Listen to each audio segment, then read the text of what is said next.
Hello, hello, hello. Welcome back, crazy babies, to another episode of Jam Sessions with your host, yours truly, Joe Mycutt.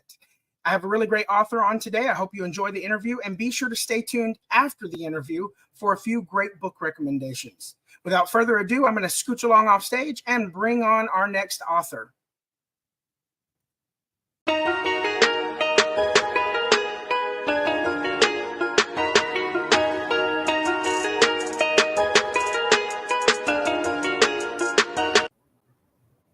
Hello, hello, hello. Welcome back, crazy babies, to another episode of Jam Sessions with your host, Joe Mycutt. I am here today with Rafik Romdhani, and he is the author of Rough Roads. And Rough Roads is a poetry book that is available on Amazon.com. How are you doing today, Mr. Rafik? Yeah, thank you so much. Hi, Joe. I'm fine. I'm wonderful. Thank you. I'm under God's auspices as always. Awesome. Thank you so much for having me and for Jam Sessions. Yeah, thank you. Absolutely. We're happy to have you here. And for anybody listening right now, there may be a slight delay in the audio. Don't worry about that. Let's talk about Rough Roads.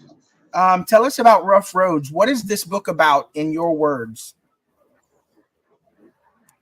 Yeah, in fact, Rough Roads is the second collection of poetry published by Wilson Poetry Books, and it is a connotation for the hurdles and the obstacles, as well as the glimpse of light from the poems I wrote.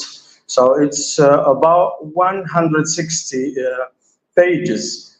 So it's quite voluminous book, and there are poems about love, poems about life and death, poems about loss. There are poems inspired by nature, others inspired by the mundane and everyday life. So it's versatile, it's a myriad of and a mosaic of poems in terms of the themes as well as in terms of style as well. Oh, wonderful. I love that. I like the way you describe it as a mosaic of different types of poetry. That's really awesome. That's a great way to put it. Now, what do you hope? Thank you. What do you hope? Thank you. What do you hope that readers gain from reading your book? What do you hope that they take away as their experience? Yeah, I hope the audience will find this collection life-changing and mind-expanding enough. So I hope that it will enable them to change their perspective on poetry and their perspective on understanding and looking into the world around them. So that's basically what I hope that audience and the public in general get from this book as a kind of eye-opening work for them to veer their interest and concentration from looking at things from skin to skin and superficial level to a deeper and more meticulous dimension.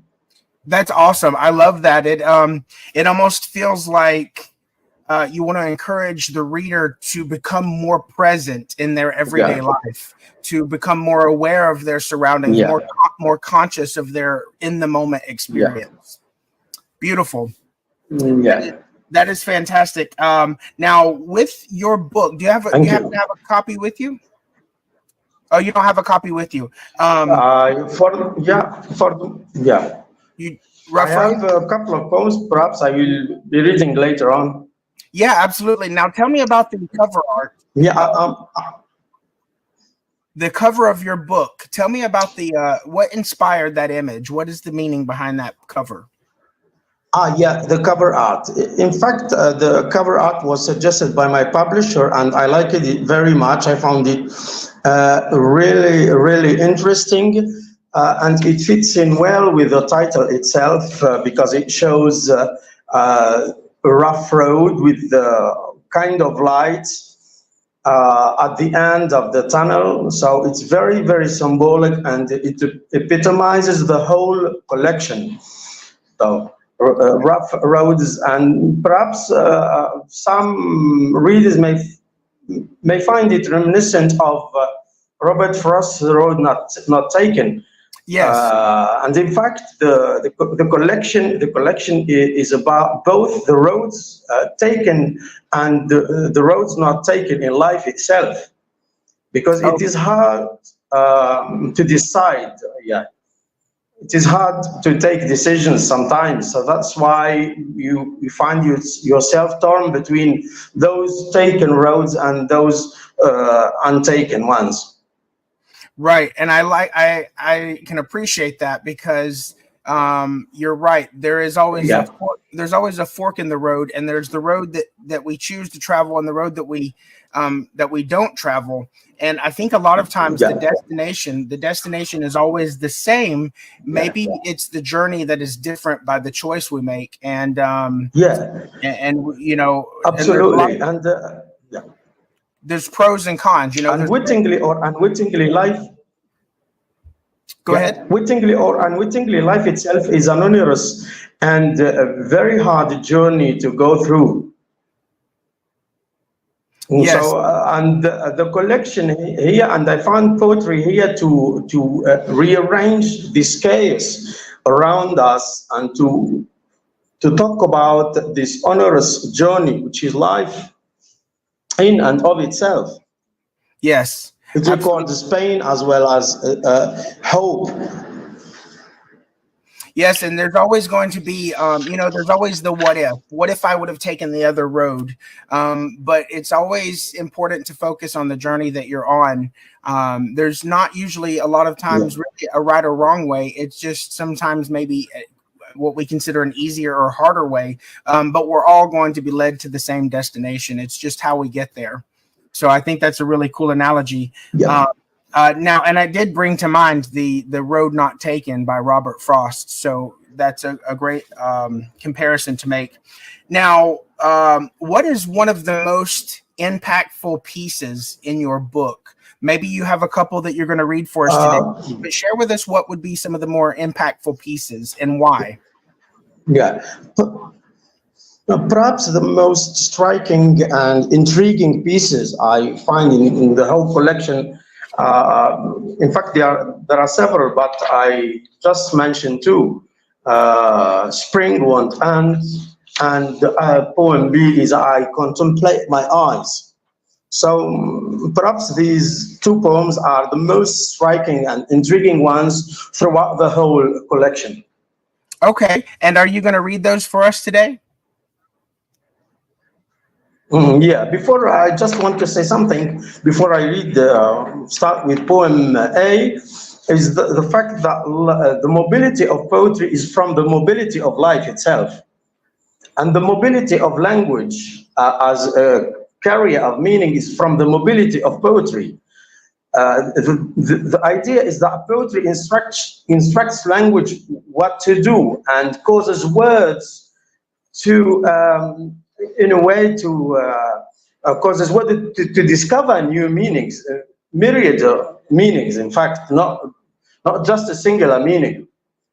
Right. So these three main ideas: language, poetry, and life. So the mobility of language is from the mobility of poetry, and the mobility of poetry is from the mobility of life itself. I like that. A lot. So I start with the poem A, called Spring Won't End. The image of roses will remain here, stuck in every mirror, in every rippling face of water, melting in the thrumming rain. Spring won't end with May, petals of hope, celestial vapor. Spring won't end with a harvest of waves that autumn sighs wildly and commences to gust. The blue of the sea will climb the mountain and blow away my mind. It will paint the bust of the sky, this blue bird with eternal wings. carrying the wind's cold sigh and the wrath of the sun, spring wanton with hatching of eggs, and the silence of the crickets in daytime. Songs will continue to numb the sober ear of the night. Cages will be wrestling chests for the breeze, spring wanton with the undressing of trees. Cages will be whistling chests for the breeze, spring one and with the undressing of trees. Birds will shake off snow and stupor. Roses will bloom in the hand of a dead child and in the thirst of a woman for going wild. Spring wanton. Cactus roses will be lampposts for my dreams and amazingness and the memory of bees. Spring wanton. The image of roses will remain here, stuck in every mirror, in every rippling face of water, melting in the thrumming rain. Spring wanton. So Very this nice. is spring wanton. So yeah. So there is a take on the optimistic and because there is hope after all. Spring wanton. There is rebirth, a sense of rebirth, Yes. of resurrection. There is always a light at the end of the tunnel. Yes, and I love I love some of the language in the book, some of the imagery, the bluebird with the wings of eternity, and the concept Yeah. of spring undressing the trees. Very beautifully written. Thank you for that. So kind of you, thank you. So poem B is called I Contemplate My Eyes. It goes like this. I contemplate my eyes. A word is a pigeon perching on the back of a paper, meaning a feather that hasn't appeared yet. I don't know if words fly from books and return to minds, and then again go back without being seen. Perhaps the letters are just shadows of what we think or feel. I'm good at rhyming on my pillow when I drop dead in deep sleep. I compose dreams and forget them, and at dawn I contemplate my eyes on the wall mirror and write on the images of butterflies lured by the mad roses in the fields. A word is a city under the rubble, a kitten digging it up for the Yes, a kitten digging it up for the sake of warmth. Meaning is that warmth in the bottom of a bottle. I don't know if I die at every word I write or if I am born again. When I write, I can't breathe. I rather see my poem turn into a long breath, like a running river, while I am the amber, hoping to dissolve into the stream of water. Meaning is an awaited messenger, a murmuring echo from a dumb mouth. A word is a resting prayer on white paper. So that's the end of this piece. I contemplate my eyes. I love this piece. Listening to you talk about Thank poetry. you very much. Listening to you talk about poetry and watching you recite your work, it's very clear that you have a very deep understanding of poetry and language. And it's also very clear that you are very passionate about what you're saying and what you're writing. And I think that is very cool. It's very authentic. I see a very authentic passion within you about Thank you so much. your work. And I really love the creative, the way you described writing. You said the words leave the pages and return to the mind and then back again without ever being seen. And maybe words on pages are just the shadows of our thoughts. And I love the idea of what we're thinking being cast onto paper. Thank you. Shadow in the form of words. So very, very cool concept there. Now tell us, Rafik, what else do you have that you're working on. What's on the burner for Rafik? What can your fans look forward to? I believe you've got a project underway right now that we're excited about. Actually, I have a project by the end of this summer with Brandon Adam Hyven. We are gonna work on a book. So it's a collaboration, collection of poetry. It's gonna be published perhaps by the turn of this summer. And of course, I'm working on a fifth collection. In the wind I stand, and on this auspicious occasion, I would like to express my heartfelt thanks to Jam Sessions, to Joe My Cat, and to Aint, your Marionette Press, for their interest. So I'm looking forward to the release of this collection. So yes, I'm excited. New project. Yes, I'm very excited to be a part of that and be representing you with that book. And just to share with the viewers, that book. Thank you ever so much. Yeah, absolutely. In the Wind I Stand is currently getting ready to enter into the illustration phase. So it's been edited, it's in the publisher's hands, and we are getting ready to begin illustration. So that's going to be a beautiful book for everyone to look forward to. A lot of deep and passionate poetry written by Rafik, and it's going to be accompanied by some beautiful artwork and illustration. So that is definitely up and coming, and we're excited to share that with the world. Now, Rafik, what would you leave the viewers with? Absolutely grateful. Thank you. Absolutely. Now, what would you leave the viewers with? Any authors or artists who are looking to pursue their dreams in creativity, or to experience success, or to have books published, or whatever the case may be? What type of advice would you give other artists? Yeah, my advice would be don't slight the details. Just be like Henry Fabre, a poet of science, a poet of details. Think deep before you start writing, and don't rush to writing poetry. Just wait for poems until they come knocking on the window panes of your soul. So that's the moment when you have to leap out of your bed, even if you are asleep, and just start writing them, okay, and start scribbling even in the dark. So just wait for those moments. Another tip is look at the world, at the outside world from within. So the inside is much more ample than the outside world itself, believe me. So that would be my piece of advice for the audience, for the public, and for my fans in general. Well, that's fantastic advice. You're right. When it comes to creativity, don't sweat the details. Get lost in the process and allow it to come to life. And you're right. Don't force it. It will present itself. We're the mouthpiece, and those poems, those pieces of work will enter our mind and our heart, and they will ask you to work on. And you're right. The outside world is a mirror inside. So.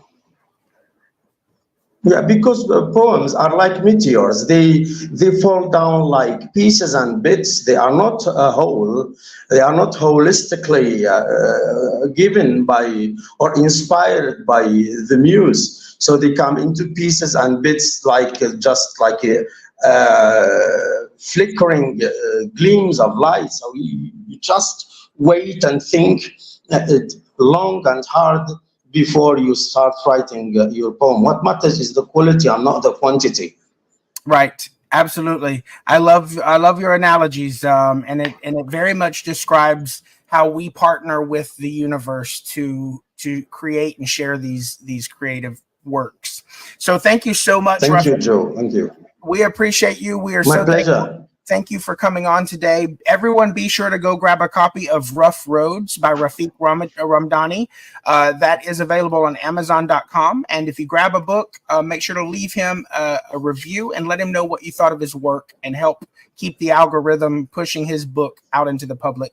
Thank you so much, guys. Until next time, we will see you then. And stay tuned. My distinct pleasure. In the Wind I Stand, coming soon from Rafik Romdhani. Thank you, guys. Thank you, Joe. Thank you. So kind of you. Thank you.